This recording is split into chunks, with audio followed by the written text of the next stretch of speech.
Guys welcome to dream jobs. तो BEL यानी कि भारत इलेक्ट्रॉनिक्स लिमिटेड की तरफ से काफ़ी अच्छी जॉब अपॉर्चुनिटी निकल के आई है।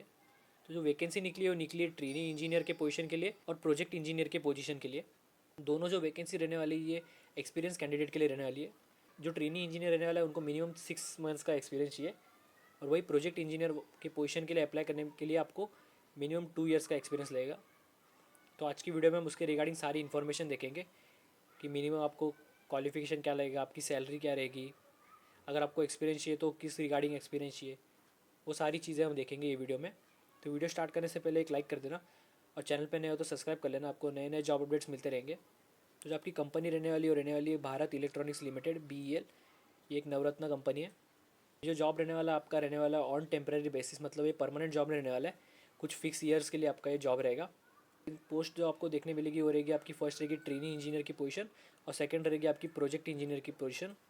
तो जो ट्रेनी इंजीनियर की पोजीशन है उसमें वैकेंसीज निकली और निकली 33 वैकेंसीज निकली टोटल, जिसमें इलेक्ट्रॉनिक्स के लिए निकली 26 वैकेंसीज, मैकेनिकल वालों के लिए निकली 3 वैकेंसीज और कंप्यूटर साइंस वालों के लिए निकली 4 वैकेंसीज। इसमें आपका जो मिनिमम एक्सपीरियंस लगेगा वो आपको लगेगा 6 मंथ्स का एक्सपीरियंस लगेगा कंपलसरी। तो फ्रेशर इसमें अप्लाई नहीं कर सकते। आपका जो अपर एज लिमिट रहेगा, मतलब मैक्सिमम आपका जो एज रहेगा वो रहेगा 28 ईयर्स। तो अगर आप 28 ईयर्स से ज़्यादा हो तो आप इसमें अप्लाई नहीं कर सकते। वही अगर आप प्रोजेक्ट इंजीनियर की पोजीशन के लिए देखोगे तो टोटल 22 वैकेंसीज निकली है, जिसमें इलेक्ट्रॉनिक्स के लिए निकली 16 वैकेंसी और कंप्यूटर साइंस वालों के लिए निकली 6 वैकेंसी। इसमें जो उन लोगों ने एक्सपीरियंस मांगा है वो मिनिमम 2 ईयर्स का एक्सपीरियंस मांगा है। तो इसमें एक्सपीरियंस आपको ज़्यादा देखने मिलेगा। इसमें जो आपका अपर एज लिमिट रहने वाला है वो रहने वाला है 32 ईयर्स। यहाँ पर उन्होंने बताया कि कॉन्ट्रैक्ट आपका कितने बेसिस कितने साल का रहेगा। जैसे कि ट्रेनी इंजीनियर के पोजीशन के लिए आपका जो इनिशियल कॉन्ट्रैक्ट रहेगा वो रहेगा 2 साल का, जो शायद से एक्सटेंड हो जाएगा। वो डिपेंड करता है प्रोजेक्ट के रिक्वायरमेंट पे और आप पे भी डिपेंड करता है कि आपको एक्सटेंड कराना है कि नहीं। मिनिमम आपका 2 ईयर का फिक्स 2 ईयर्स का कॉन्ट्रैक्ट रहेगा। सैलरी जो रहेगी वो रहेगी आपकी 30,000 rupees per month for the first year, मतलब फर्स्ट ईयर में आपका सैलरी 30,000 रुपीज़ रहेगा। जैसे आप उनके सेकेंड ईयर में जाओगे आपका सैलरी हो जाएगा 35,000। और अगर आपका कॉन्ट्रैक्ट बढ़ता है थर्ड ईयर के लिए तो आपका सैलरी हो जाएगा 40,000 रहेगा थर्ड ईयर के लिए, पर मंथ सैलरी रहेगा ये सब। वही अगर आप प्रोजेक्ट इंजीनियर की पोजीशन देखोगे उसमें आपका जो इनिशियल कॉन्ट्रैक्ट रहेगा वो रहेगा 3 साल का कॉन्ट्रैक्ट रहेगा आपका। इसमें भी सेम रहेगा, 1 साल के लिए एक्सटेंड होगा अगर प्रोजेक्ट रिक्वायरमेंट रहा, और आप पे भी डिपेंड करता है आपको एक्सटेंड कराना है कि नहीं। इसमें जो आपका सैलरी रहेगा वो रहेगा 40,000 पर मंथ फर्स्ट ईयर के लिए। पहले साल में आपका सैलरी 40,000 रहेगा। वही सेकेंड ईयर में आपका सैलरी बढ़ के 45,000 हो जाएगा पर मंथ और थर्ड ईयर में आपका सैलरी हो जाएगा 50,000 rupees per month third year के लिए। वही अगर वो एक्सटेंड हुआ तो आपका सैलरी हो जाएगा 55,000 फोर्थ ईयर के लिए पर मंथ।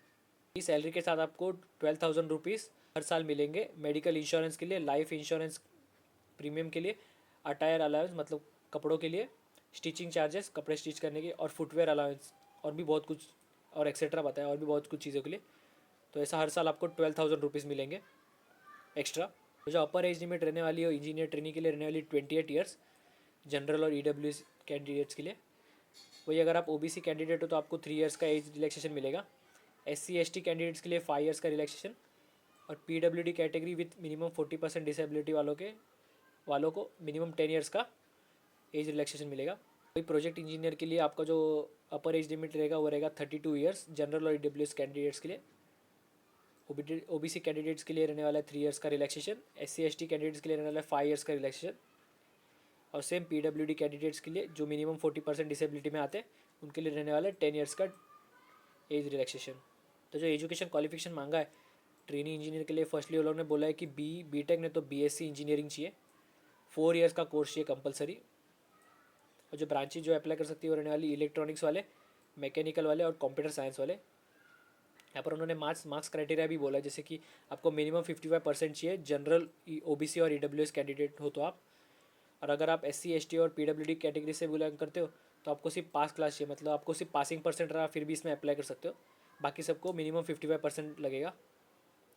वही प्रोजेक्ट इंजीनियर के लिए अगर आपको अप्लाई करना है तो आपको मिनिमम BTech या BSc इंजीनियरिंग चाहिए।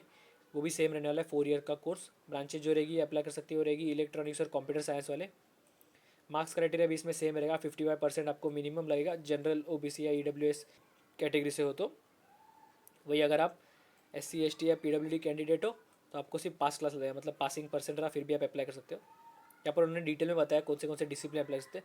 जैसे कि इलेक्ट्रॉनिक्स में अगर आप कोर इलेक्ट्रॉनिक्स ब्रांच वाले तो अप्लाई कर सकते हो। अगर आप इलेक्ट्रॉनिक्स एंड कम्युनिकेशन से आप फिर भी इसमें अप्लाई कर सकते हो।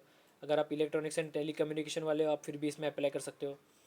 और अगर आपने बेसिक टेली कम्युनिकेशन की है आप फिर भी इसमें अप्लाई कर सकते हो। मैकेनिकल के लिए तो कोर मैकेनिकल वाले ही अप्लाई कर सकते हैं। वही अगर आप कंप्यूटर साइंस ब्रांच से बिलोंग करते हो तो अगर आपने कंप्यूटर साइंस किया है फिर भी इसमें अप्लाई कर सकते हो। अगर आपने कंप्यूटर साइंस एंड इंजीनियरिंग किया फिर भी इसमें अप्लाई कर सकते हो। और अगर आपने कंप्यूटर साइंस इंजीनियरिंग किया है आप फिर भी इसमें अप्लाई कर सकते हो। एक चीज़ याद रखना, 4 साल का कोर्स रहना चाहिए आपका कंपलसरी। तो जो ट्रेनी इंजीनियर का पोजीशन रहने वाला है उसके लिए आपको मिनिमम 6 मंथ्स का एक्सपीरियंस चाहिए। तो जो एक्सपीरियंस है वो किस डोमेन में रहना चाहिए यहाँ पर उन्होंने डिटेल में बताया, या आप अपने हिसाब से पढ़ लेना एक बार। हर ब्रांच का बताया, जैसे कि इलेक्ट्रॉनिक ब्रांच से बिलोंग करते हो तो आपको इलेक्ट्रॉनिक्स में किसके रिगार्डिंग एक्सपीरियंस चाहिए वो सब इसमें बताया वो लोग ने। सेम मैकेनिकल के लिए भी बताया और कंप्यूटर वालों के लिए भी बताया। तो आप अपने हिसाब से पढ़ लेना एक बार। सेम अगर आप प्रोजेक्ट इंजीनियर के पोजीशन के लिए अप्लाई करते हो तो आपको 2 ईयर्स का एक्सपीरियंस चाहिए। वो 2 ईयर्स का एक्सपीरियंस किसके रिगार्डिंग, किस डोमेन के रिगार्डिंग होना चाहिए वो सब आप पढ़ लेना अपने हिसाब से। इलेक्ट्रॉनिक्स वालों के लिए बताया, मैकेनिक कंप्यूटर साइंस वालों के लिए भी बताया, पढ़ लेना अपने हिसाब से। एक चीज़ याद रखना, टीचिंग एकेडमिक या रिसर्च वर्क अगर आपने किया है तो वो काउंट नहीं होगा as a experience. Selection process कैसे रहने वाला है, आपका फर्स्टली तो एक रिटर्न टेस्ट रहेगा 85 मार्क्स का। अगर आप वो क्वालिफाई कर लेते हो तो आप शॉर्टलिस्ट हो जाओगे इंटरव्यू के लिए। इंटरव्यू रहेगा वो भी मेरिट बेसिस पे रहेगा। इंटरव्यू का रेशियो रहेगा 1:5 पे। इंटरव्यू जो रहेगा आपका वो 15 मार्क्स का रहेगा। और अगर आपने इंटरव्यू क्रैक कर लिया तो आप सिलेक्ट हो जाओगे ट्रेनी इंजीनियर या प्रोजेक्ट इंजीनियर के पोजीशन के लिए। चीज़ याद रखना, आपको रिटर्न टेस्ट और इंटरव्यू का जो लोकेशन रहेगा वो बेंगलुरु रहेगा। तो आपको बेंगलुरु जाके एग्ज़ाम या इंटरव्यू देना पड़ेगा। एप्लीकेशन फ़ी क्या रहने वाली, अगर आप ट्रेनी इंजीनियर के पोजीशन के लिए अप्लाई करते हो तो आपका जो एप्लीकेशन फ़ी रहने वाली 150 रुपीज़ प्लस GST 18% GST। वही अगर आप प्रोजेक्ट इंजीनियर के पोजीशन के लिए अप्लाई करते हो तो आपका फ़ीस रहने वाला है 400 रुपीज़ प्लस GST। ये जो फीस रहने वाला है ये सिर्फ EWS OBC कैटेगरी के लिए रहने वाला है। वही अगर आप SC ST या PWD कैटेगरी से बिलोंग करते हो आपके लिए कोई भी फ़ी नहीं रहने वाला है, फ्री ऑफ कॉस्ट रहने वाला है आपके लिए। एक चीज़ याद रखना, आपको अप्लाई करने के लिए एक एप्लीकेशन फॉर्म रहेगा वो आपको प्रिंट करके भर के आपको पोस्ट करना पड़ेगा एड्रेस पे, उनके एड्रेस पे। पेमेंट करने के लिए आपको फर्स्टली क्या करना पड़ेगा, आपको SBI के ऑफिशियल वेबसाइट पे जाना पड़ेगा। यहाँ पर उन्होंने स्टेप बताया, जैसे कि फिर वहाँ पर जाके SBI कलेक्ट पे क्लिक करना पड़ेगा। यहाँ पर डायरेक्ट लिंक भी दिया है, मैं आपको डायरेक्ट ऑफिशियल लिंक भी दे दूँगा, पेमेंट लिंक। जिसे आप पेमेंट कर लोगे ना तो उसका पेमेंट का एक प्रिंट ले लेना, आपको वो भी सबमिट करना पड़ेगा एप्लीकेशन फॉर्म के साथ। अगर आप इंटरेस्टेड हो तो आपको फॉर्म भर के पोस्ट करना पड़ेगा सुपर स्क्रिबिंग के साथ। यहाँ पर उन्होंने लिस्ट दिया है कौन से डॉक्यूमेंट्स आपको सबमिट करने हैं, तो आप अपने हिसाब से एक बार पढ़ लेना और ये सारे डॉक्यूमेंट्स आपको सबमिट करना पड़ेगा। एक चीज़ याद रखना, जब आप पोस्ट करने जाओगे आपको एनवेलप के ऊपर ये सुपर स्क्रिबिंग चाहिए, मतलब आपको लिखना पड़ेगा application for the post of training engineer और application for the post project engineer. आप कौन से पोजीशन के लिए अप्लाई करना है उसके हिसाब से आप लिख लेना। और आपको पोस्ट कौन से एड्रेस पे करना है तो यहाँ पर उन्होंने एड्रेस दिया है, ये एड्रेस पे आपको पोस्ट करना है। ये आपको लास्ट पेज पे दिख जाएगा डॉक्यूमेंट के। मैं आपको ये PDF का भी लिंक दे दूँगा डिस्क्रिप्शन में।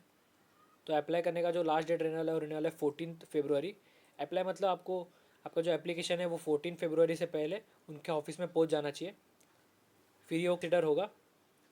ये आपका एप्लीकेशन फॉर्म रहने वाला है, इसका भी मैं लिंक आपको डिस्क्रिप्शन में दे दूँगा। इसका प्रिंट आउट लेके आप भर देना और आपको पोस्ट करना पड़ेगा। ये पेमेंट लिंक भी मैं आपको दे दूँगा, ये पेमेंट लिंक रहने वाला है ऑफिशियल। यहाँ पर क्या करना है, देखो यहाँ पर भारत इलेक्ट्रॉनिक्स सिलेक्टेड है पहले से ही। यहाँ पर सिर्फ आपको सिलेक्ट करना है, पेमेंट कैटेगरी में सिलेक्ट करना। यहाँ पर दो है एक्चुअली, आपको अगर ट्रेनी इंजीनियर के लिए अप्लाई करना है तो याद रखना इसमें ये वाले पोजीशन के लिए सिलेक्ट करना trainee engineer 1 PDIC and COE, ये इसके लिए सिलेक्ट करना। वही अगर आपको प्रोजेक्ट इंजीनियर के पोजीशन के लिए अप्लाई करना है तो प्रोजेक्ट इंजीनियर 1 PDIC और COE, ये याद रखना PDIC और COE वाले पोजीशन के लिए अप्लाई करना है आपको। जैसे आप पेमेंट कर लोगे आपको उसका एक प्रिंट आउट निकाल के जो भी ये डॉक्यूमेंट ये लोग ने सारे मेंशन किए उसके बाद आपको पेमेंट का प्रूफ भी सेंड करना पड़ेगा ये वाले एड्रेस पे। एक चीज़ याद रखना, ये ऊपर प्रिंट रहना चाहिए इसका application for the post of trainee engineer 1, ये एनवलप के ऊपर आएगा एड्रेस के साथ। स्पीड पोस्ट से पोस्ट कर देना क्योंकि आपको आपका जो एप्लीकेशन है वो 14 फरवरी से पहले पहुंच जाना चाहिए उनके ऑफिस में, उन्होंने कंपलसरी बोला है, फिर आप कंसिडर होगे। तो सारे पेमेंट की लिंक, एप्लीकेशन की लिंक और ये PDF की लिंक मैं आपको डिस्क्रिप्शन में दे दूँगा। आप एक बार ये PDF अच्छे से पढ़ लेना अप्लाई करने से पहले। तो बस वीडियो में इतना ही था। वीडियो अच्छी लगी हो तो लाइक करना और चैनल पे नए हो तो सब्सक्राइब कर लेना। आपको नए नए जॉब अपडेट्स मिलते रहेंगे।